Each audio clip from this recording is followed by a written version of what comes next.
I'm Felisha Herrera Villareal.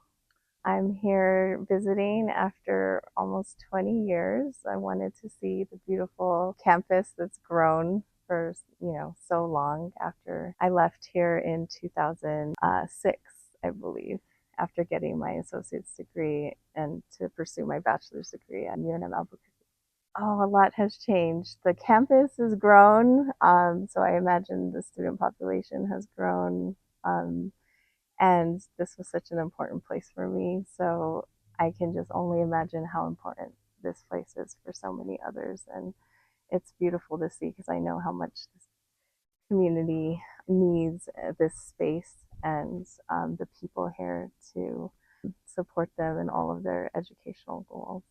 It made a big difference in my life. I didn't, there was not a lot of, people that got college degrees or examples of that in my life at the time. I got my GED and didn't really know what was next, but there were so many people here that saw potential in me and kind of guided me and showed me what was possible. And, I was here as a student, as a, young single mom with two young girls, and it was difficult, but there were so many people who supported me in that and kind of just championed me along the way and encouraged me. And so I'm just really grateful for this place and all the people.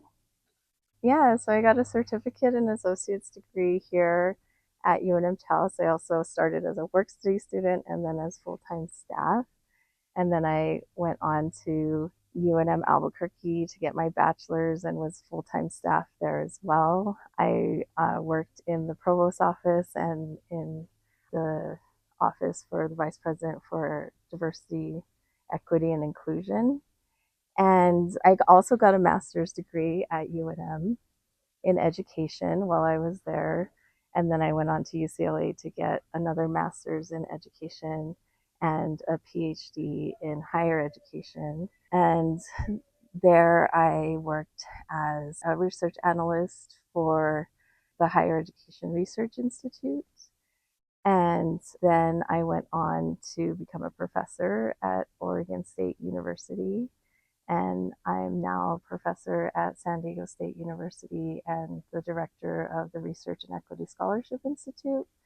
And we do a lot of large scale projects focused on community college pathways in STEM education, STEM pathways, and the role of HSIs in particular in STEM pathways for students, particularly those students who are underrepresented in STEM. Um, and so that's really the focus of the work that I do. And it all started here in my experiences in math education here. Just learning. I got my GED, so I had a lot of math to catch up on. And so I was really interested in how we were teaching math, how we were making it relevant.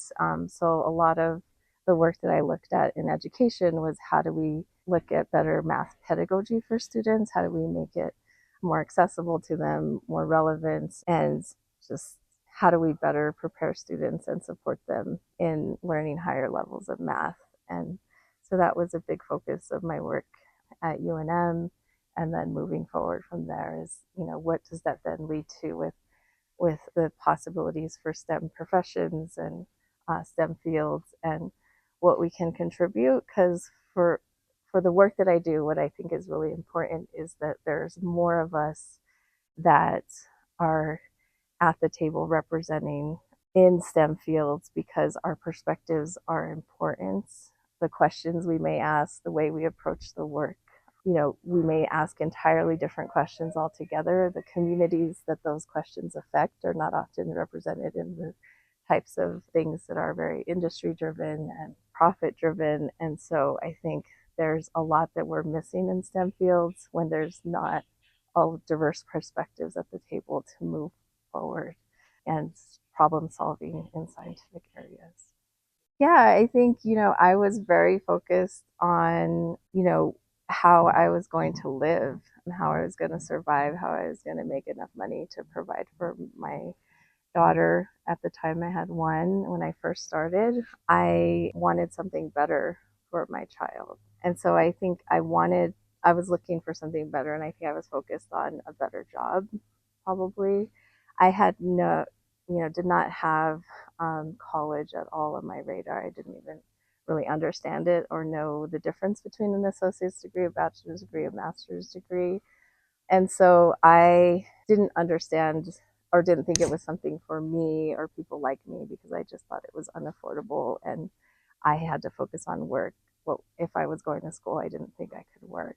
And so just having people explain the financial aid process and that it was possible. And then, like I said, starting as a work study, knowing that I could, work and go to school and they would, work around my class schedule. That was huge for me. And just understanding slowly as I went through that process what that could then lead to, like what a bachelor's degree was, what were the careers that I might be able to pursue with the bachelor's degree or in different types of fields. Um, so that I think was the biggest piece for me is the people who took the time to explain things to me because as a first generation college student, I didn't even know what questions to ask. So if I wasn't asking the right questions, I wasn't getting the answers. So the people who knew that they that they just had to break it down from square one and really just showed me the potential and just communicated to me and showed me that they believed I could do it because that was the next thing is I was so surprised that people, well, why would you even tell me if that's not something that I could even do or nothing I felt like I could do. So there's many people who saw the potential in me and encouraged it even when I didn't think it was anything possible for myself. So my daughters went through this entire process with me. I think I was pursuing my, associate's degree right as my first daughter was born. And then I also had a second daughter. So everything was always for them. And it was always just to have a better life for them or to give them better opportunities. So they were my motivation. And I think UNM-Taos, changed my perspective on what was possible for them. And that's what really motivated me to keep going because if I could make a small step towards something, I just could imagine what the possibilities were endless for them. And I just wanted that for them. Take advantage of every opportunity and resource that you see or find or hear of, even when it may seem difficult or scary or something that's almost impossible. And know that the small steps are what lead to big things in the end.